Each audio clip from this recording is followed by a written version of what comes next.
আসসালামু আলাইকুম। Hello viewers, কেমন আছেন সবাই? আজকে আমি নতুন আরেকটি রেসিপি নিয়ে এসেছি। মাত্র ২টি আলু দিয়ে দারুণ মজাদার একটি বিকেলের নাস্তা রেসিপি। এজন্য আমি আলুটিকে ভালোভাবে পরিষ্কার করে পিস পিস করে কেটে তারপর এটাকে সিদ্ধ করে নিয়েছিলাম। এবারে আলুটাকে আমি ভালোভাবে ম্যাশ করে নিচ্ছি। আর আমার এই ভিডিওটি যদি আপনাদের ভালো লেগে থাকে তাহলে অবশ্যই আমার চ্যানেলটি সাবস্ক্রাইব করতে ভুলবেন না। এবং যারা ফেসবুক পেজ থেকে যারা ভিডিওটি দেখছেন তারা অবশ্যই আমার ফেসবুক পেজটি ফলো করে দিবেন এবং লাইক কমেন্ট শেয়ার করে দিবেন। আলুটি আমার ভালোভাবে পেস্ট করা হয়ে গেছে।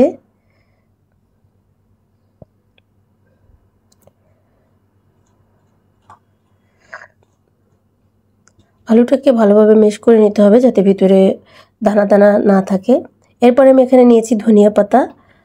ধনিয়া পাতাগুলোকে আমি কুচি কুচি করে কেটে নেব। ধনিয়া পাতাটা আমি ভালোভাবে কুচি করে নিচ্ছি। আমার ধনিয়া পাতাটা কাটা হয়ে গেছে।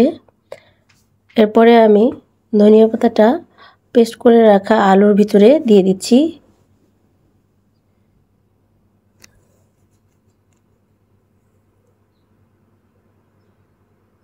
এরপরে দিয়ে দিচ্ছি চিজ।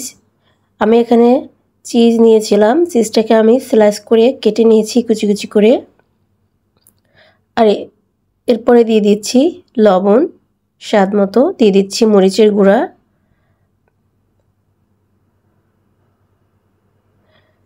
আর এই চিজটাকে আপনারা যে কোনো সুপার শপে কিনতে পাবেন।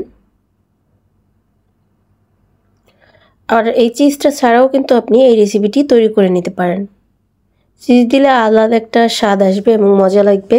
আর চিজ ছাড়াও আপনি এই রেসিপিটি তৈরি করে নিতে পারেন। এরপরে আমি সবগুলো উপকরণ একসঙ্গে ভালোভাবে মিক্স করে নিচ্ছি।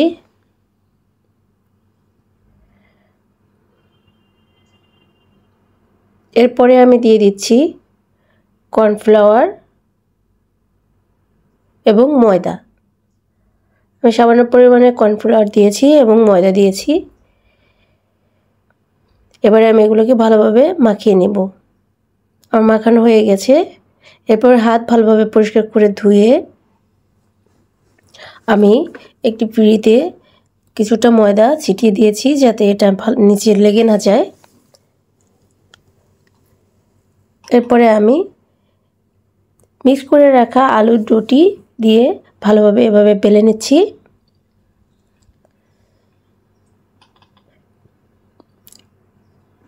রুটির মতো করে নিয়েছি আমি, তবে এটা বেশি পাতলা করা যাবে না, একটু মোটা রাখতে হবে। এটাকে আমি সুন্দর করে একটু সাইজ করে নিচ্ছি। এরপরে আমি চারিপাশ থেকে কেটে দিচ্ছি। সমান করে নিয়েছি কেটে। এবারে আমি কেটে নেব এগুলোকে। এরকম ছোট ছোট সাইজে আমি কেটে নিচ্ছি।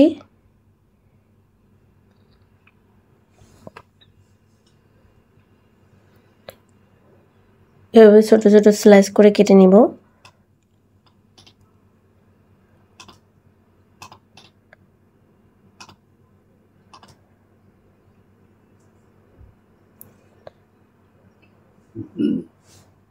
আর অবশ্যই নিচে একটু ময়দা বা আটার গুঁড়ি ছিটিয়ে তারপরে এটাকে বেলে নিতে হবে, না হলে এটা নিচে লেগে যাবে আর উঠানো সম্ভব হবে না, ভেঙে যাবে। এজন্য এরপরে আমি একটি ফ্রাই প্যানে তেল গরম দিয়ে দিচ্ছি।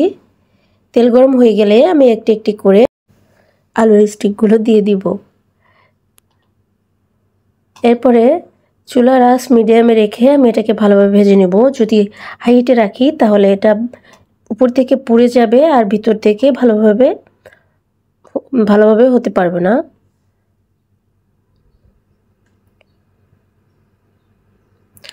আপনারা আপনাদের পছন্দ মতো আকারে এই স্টিকগুলো তৈরি করে নিতে পারেন।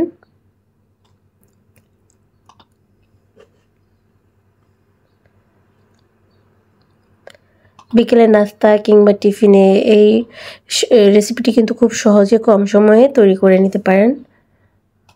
আর খেতে কিন্তু দারুণ মজাদার ছিল। আপনারা অবশ্যই বাসায় ট্রাই করে দেখবেন এবং কমেন্ট করে জানাবেন। এরকম বাদামি রঙের হয়ে গেলে আমি তুলে নিয়েছি। এরপরে আমি বাকি স্টিকগুলো ভেজে নিচ্ছি।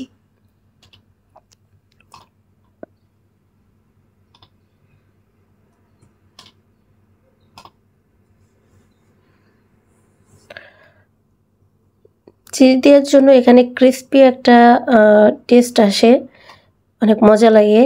আর চিজ ছাড়াও আপনি বাকি উপকরণগুলো দিয়ে আপনি এই রেসিপিটি তৈরি করে নিতে পারেন।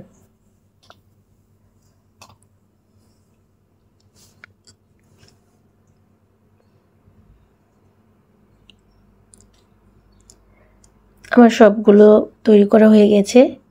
দেখুন কীরকম লোভনীয় আর ক্রিস্পি হয়েছে, আর খেতে কিন্তু দারুণ মজা ছিল। তো আমার ভিডিওটি ভালো লাগলে আপনি চাইলে আমার ইউটিউব চ্যানেলটি ঘুরে আসতে পারেন, আর অবশ্যই আমার ইউটিউব চ্যানেলটি